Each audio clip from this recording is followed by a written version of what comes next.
Hello. Looks like we are live. Juliana here, Friday afternoon with Payment Evolution. This is the PayEvo live broadcast on Fridays. I just realized I'm wearing a T-shirt. It says Blue Volts. I have friends over at Blue Volts in Portland, on the West Coast. I've got a lot of friends over there, and thanks guys for the awesome T-shirt. If you are looking for solutions in manufacturing, I am pretty sure you want to check these guys out. Hopefully I got that right. We'll see. Anyway, thank you guys for joining us today. Look, I've been trolling the web. I've been looking for great content to bring you.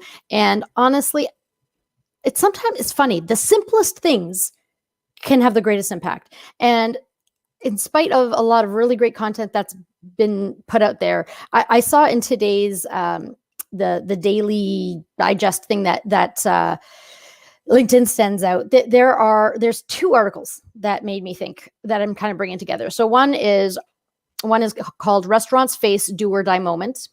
And then the idea of the day today is about staying productive.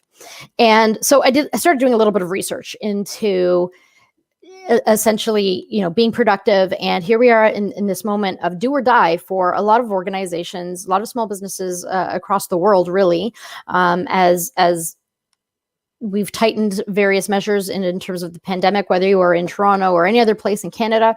A lot is being demanded of organizations. And here we are, whether you're in a restaurant or not, your business might be facing a do or die scenario, or your business might be coasting, barely making it, but making it. And the do or die scenario might not be imminent. It might be 6 months out, or it could even be a year out, 2 years out. But if you don't start changing the path now, if you don't start turning the ship, it won't happen in time. So whether your needs are immediate or whether your needs are longer term, this is for you. We often talk about productivity for individuals, and the principles here are just as important and completely transferable to your business. So I'm going to call out some very specific things. First of all, we know that, like, statistically, it's been proven in research, it is a well-known fact in business that when you have a business plan, you are more likely to achieve the goals and succeed. As individuals, if you write down your goals annually, quarterly, monthly, weekly, daily, you are more likely to achieve your goals. Writing it down is kind of amazing because it forces you to do something that you think you've already done in your mind, but you haven't, which is set the goal. Okay? This is the problem. This is the problem with most productivity and goals. We actually don't set them properly and we fail. In my description that I posted today, I talked about, I asked the question, are you forging ahead every single day trying to figure out, like if I just work hard, if I do this, this is coming up, I'll take care of that. This is coming up, I'll take care of that. If you're just forging ahead in your business and you think that you're going to get to the outcome that you want, I want you to stop and ask yourself if you actually know what your goals are every single day. It is very, very possible that you are, in fact, going through the business of being busy, right? The busyness, and not actually targeting any outcome. This has to change. You need to know your goals and you need to write them down. I honestly think the biggest reason you need to write down your goals is because if you don't write them down, you think you have goals, but you don't. So let's be honest. Most of us have a rough idea. Most of us have a plan, rough in our mind. Most of us have a feeling that we're after, but a lot of us do not write down our goals. I'm going to turn to some statistics. So in a Harvard Business Review study, they found these interesting facts about the correlation between goal setting and success, actually achieving success. 83 of the respondents to their survey did not have any goals. They did not have a specific goal. They were just going about their business. That's a huge number. 83% are just going about their day and don't have any plan, any goal, anywhere. 14% had a goal or plan in mind, but had not written it down. So the specifics things like timeline, how do you know if you've succeeded, those kinds of things, not written down. It's a feeling. It's something in my mind that I think about regularly, but not written down. Only 3% of respondents had their goals written down. Now, here's the crazy part. The study went on to find that that the 14% who have goals, okay, just having a goal, are 10 times more successful than those without. And then the 3% with written down goals written down on paper, are 3 times more likely than the 14% with unwritten goals to succeed. Like, the exponential power of being literal about our goals and writing them down is just, it's the self-fulfilling prophecy. By not writing your goals down today, you are literally condemning yourself to be a statistic, part of a very large statistic, not succeeding. So the question then comes, if your business are in a do or die scenario, and this could even apply to your employees. If continuing to employ certain individuals it's a do or die scenario, they're either delivering value or affecting the bottom line, or they're not. You need to get specific, okay? Because not getting specific is a surefire way to fail. So, do or die, what does that mean? What does it mean to actually do and succeed? Is the die scenario for your business where your account hits 0, but you still have a stack of bills? Is it something earlier? What is the do scenario? It is, we need to make 5 sales a day, 50 sales a day. It matters. If you know that 25 sales a day is what will keep your business alive, 1 sale a day will keep your business alive, you need to target that, right?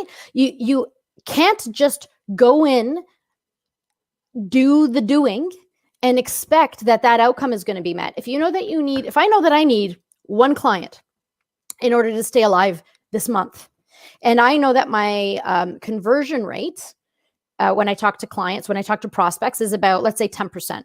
Now, I'm going to be conservative, and I'm going to assume that maybe some of the prospects that would usually convert might not. I'm going to chop that conversion rate in half.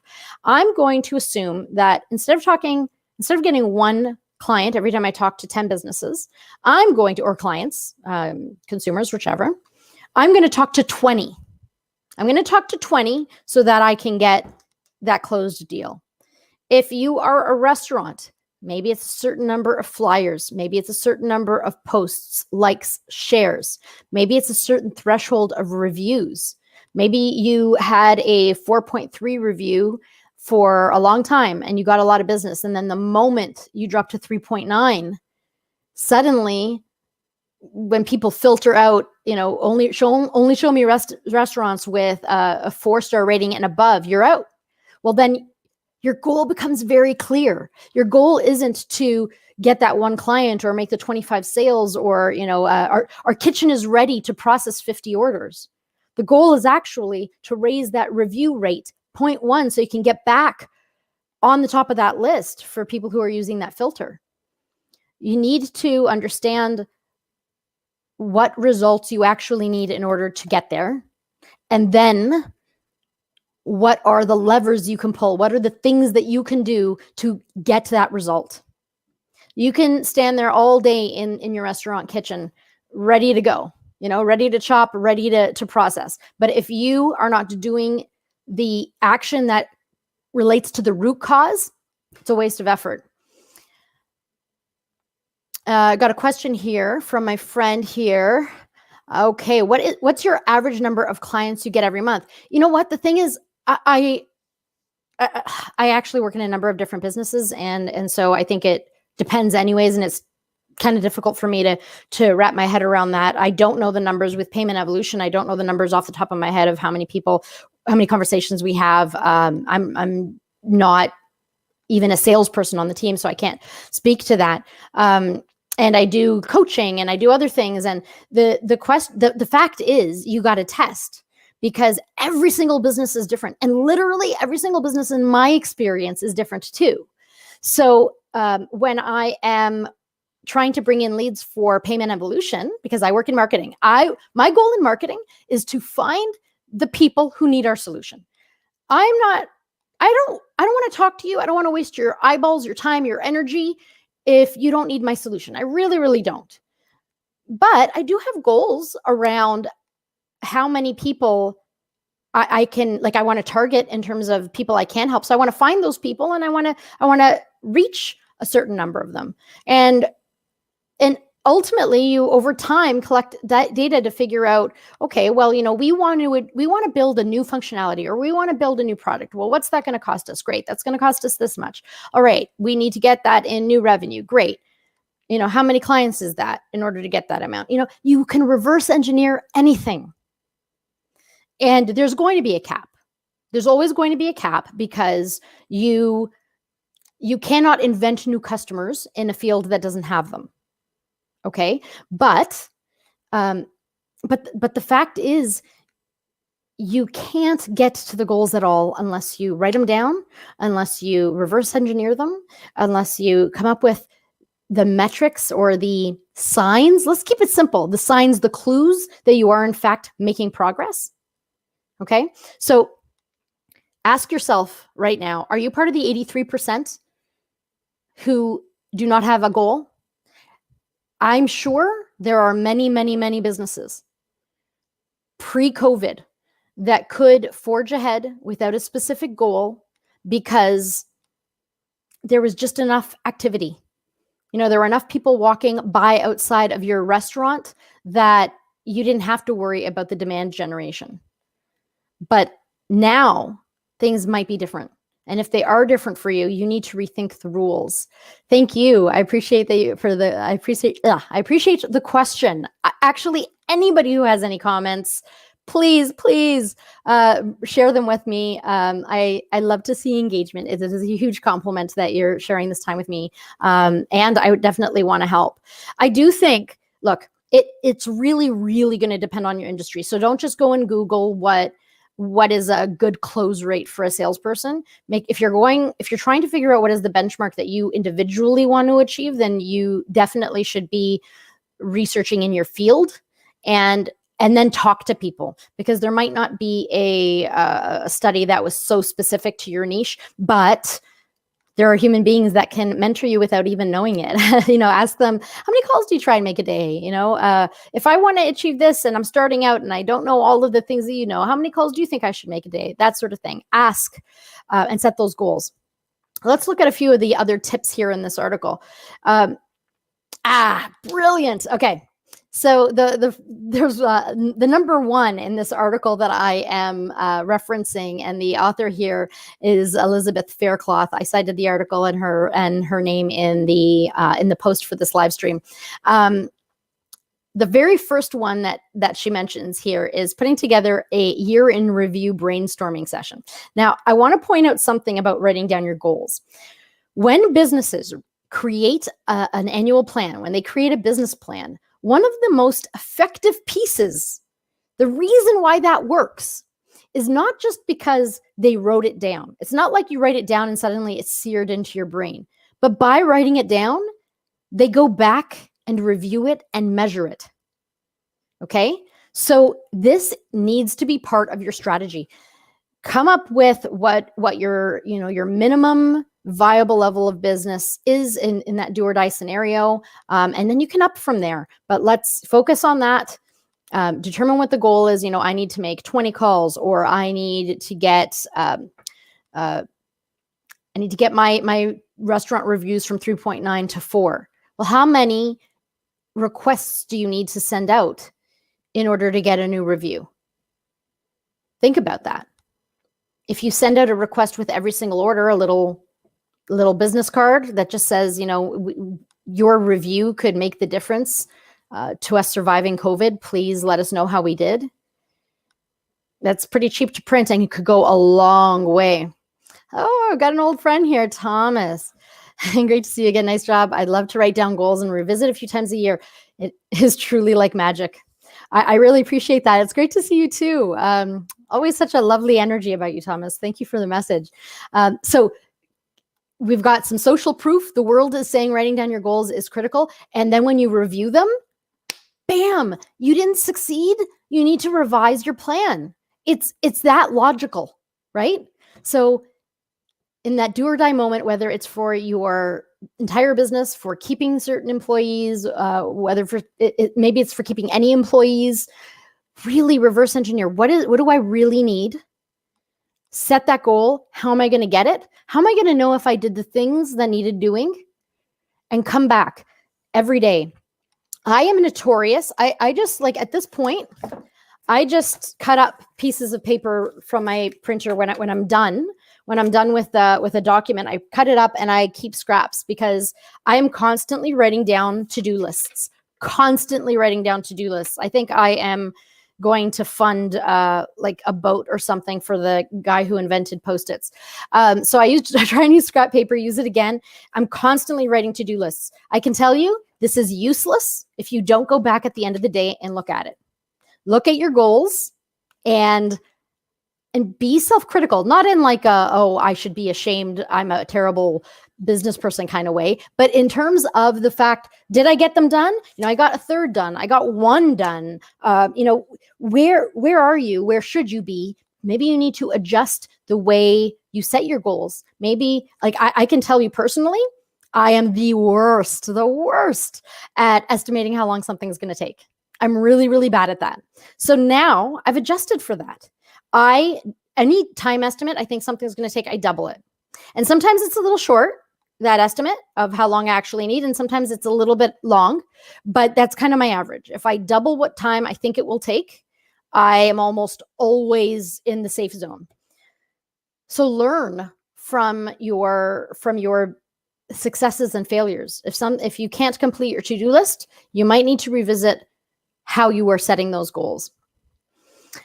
There's also the third goal, the third tip on this page. Put your goals in the I am context rather than I will. I will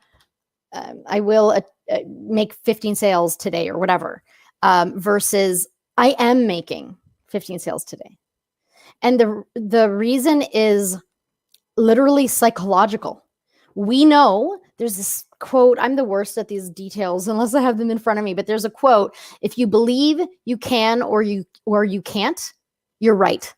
I'm probably botching it a little bit, but ultimately, if you believe you can't do something, statistically, research tells us that you are way more likely to fail. If you think it's not possible or you're unlikely to achieve it, the data tells us you're not going to achieve it. If you think something is possible, nothing else has changed. Your skill set, your knowledge, the time of day, the time of year, the clients, none of it's changed. The only thing that has changed is whether you believe you're going to do it. That is a huge determinant of success. People who actually, I think there's this fitness app on Android. I don't know if it's on iPhone. And that is one of the first things I downloaded it. It's very psychology based. I think it's super interesting. And one of the first things they tell you is believe you can. Because if you believe you can't achieve whatever your fitness goal, whether it's gaining muscle, losing weight, being able to, run your 5K or whatever your goal might be, if you believe you can, you are exponentially more likely to achieve it than if you believe you can't. So use that psychological game. Use that psychological game to your benefit. If you know that talking about it as if it's already a foregone conclusion, I will succeed, is different than I have succeeded. I am succeeding. Own it. Honestly, energetically, it even feels better to say, I am succeeding. I am succeeding in this very moment. Be very specific. Make sure that you write down timelines, write down any indicator that allows you to confirm that you are in fact achieving those goals for your business, for yourself, for your departments. Let's be very clear. Honestly, it does not need to be fancy. It can scraps of paper, okay? It does not need to be fancy at all. But if every single day you write down, okay, knowing where I am today, what do I need to do today in order to get to my bigger goal? You're kind of golden. I really love the idea of, and I've done this before, where I'll take a Post-it, put a big picture goal down, and I'll put it on my mirror or right beside my bed so that I see it constantly. And that is both a reminder to me that I need to set my daily goals. It's a reminder to me of what I've committed to myself that I'm going to do. And I don't remember the third one, but that's okay. I think faster than I talk, if you can believe it. So yeah, write down those big picture goals. And then I think one other piece I want to throw in there that I think has been really powerful for me is embed those to-do lists in your life in the right moment. So like I said, I will come up with my goals for this month, and I'll put a little sticky note right beside my bed. So when I wake up and I look over towards where my water is or my phone or whatever, right there is I'm looking at, what I want to achieve. And I'm already thinking about it. Then when I actually have time scheduled in my calendar, the first to-do I have every single day is to review my to-dos and look at my big picture goals, see if I need to shift anything, and I recommit every single day. And then we need to look back and adjust those goals at the end of the day. And if you're a workaholic like me, or if you are one of those people who this is not part of your habit, and it's going to be hard to make the change, to write your goals down, to be really specific, time-based, all of that. One thing that I would recommend is find something that you like to do and embed it with the thing you don't want to do. So for example, I don't really like to go to bed. I have a hard time falling asleep. I'm go, go, go. And I go to bed when my body tells me I have to. And what I've done, because I like planning my day, is I've made my last activity of the day is planning my day for tomorrow. So I want to go to bed because that's the time where I go onto my phone and I draft my list. And then in the morning I review it really quick. But it's brilliant because I can't have a successful day if I haven't had a great sleep. I can't have a great sleep if I don't go to bed. I can't go to bed if I dread going to bed. So I couple it with something that I love to do, which for me as a workaholic, it's actually planning. So if you hate to plan, couple it with something that you like. Maybe you love doing yoga. Cool. Awesome. Put a piece of paper down in front of you when you're doing yoga and a pencil, and leave it there. And as you're meditating on life, think of ideas and write down what you want to achieve. It is within your reach, within your grasp, and by taking it into your hand and owning it, you really can affect the outcome. And quite frankly, ladies and gentlemen, we are all, as a globe, as a country, at local community level, we all need to succeed. We need to succeed because COVID is ripping the ground out from under us in more ways than it should. We got to give up less ground. We all need to succeed. Your success is my success. It's not just your business that's in survival mode. It is the economy. It is your employees. It is the people you serve. So bring everything you've got, and know that there are people out there that support you. And I'm one of them. If I can answer any questions, be a sounding board, support you in any way, please, please, please. You can find me online. Just search JTCINA. I've got it in my little signature thing there. And I will, whether it's cover a new topic on this show, or if I have some advice for you, or if I can help in any way, I will. Please don't be shy. Okay. I'm going to wrap up with one. Actually, no, I'm going to include two more of the pieces that were covered here in this one article by Elizabeth Faircloth. So two more. These are my favorites. Two more of my favorites. So one is, be very clear on your why. You've got your goal, assuming you've got your goal, right? Because we're talking today about your business is in a do or die scenario. You need to codify, write down your goals. You need to think about them specifically, determine your action plan, know what success looks like on an incremental level, like every day. And you write those down. Awesome. It's really, really, really important for you to ask yourself, why am I doing this? If your why does not align, if your goal and your action plan and all of that does not align with your why, you are unlikely to succeed, and you won't feel fulfilled doing it. Okay. So I'm just going to say, as an example, I think I can sum up my mission personally, professionally. I want to fix broken conversations. I want to fix broken conversations for brands that could achieve so much more, for employees that need to learn self-advocacy, to resolve conflict, make sure that relationships don't break down unnecessarily. My goal in life is to fix broken conversations. If I am working with a company that's doing business that I don't believe in and I can't get behind, I don't agree with their mission, then I'm not actually, my work for them isn't fixing broken conversation, right? If I don't believe in the product or the brand or the however they deliver, whatever the thing is, I don't know, like you wouldn't catch me working for a vaping company. I have no idea if it's good for you or not. I have no idea what the implications are, but I don't feel like that's helping the world. And so if they're not communicating, if a vaping company isn't communicating their message effectively to their end user, for me, that's not a broken conversation, right? I need to believe in it. So ask yourself, when you've got your goals and you've got your how, your what and your how, ask why. Am I doing this for the right reasons?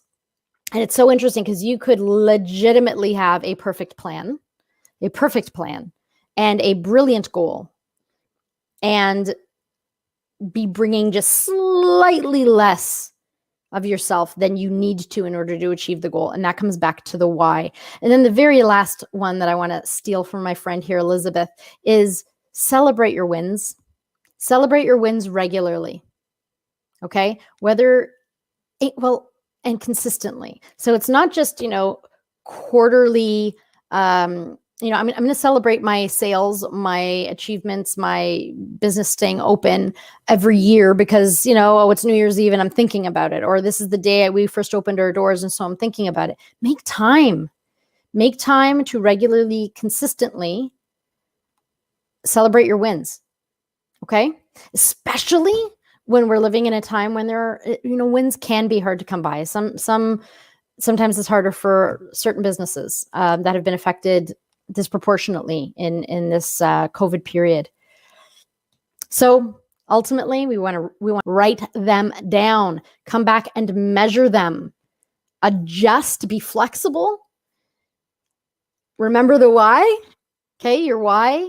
If it's aligned with what you are trying to achieve and how you are trying to achieve it, you are more likely to succeed. And then finally, celebrate your wins. Life's short. Celebrate your wins, every single one of them. Make it through another day. That is a win. Be grateful. All right.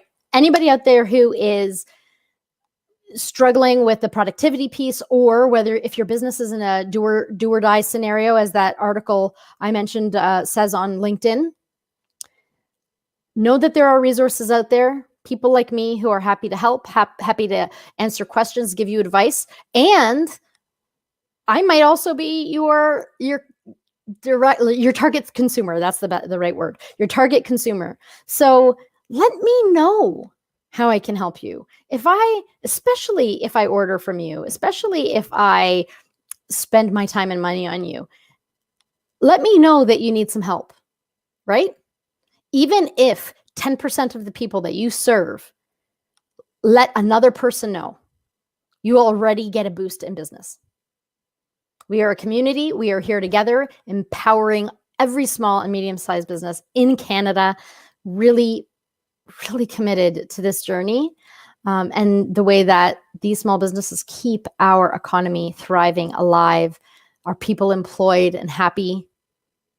And know that you've got people that care about you to help do that. Businesses that care about you, businesses whose mission it is to help you succeed. Payment Evolution is one of those brands.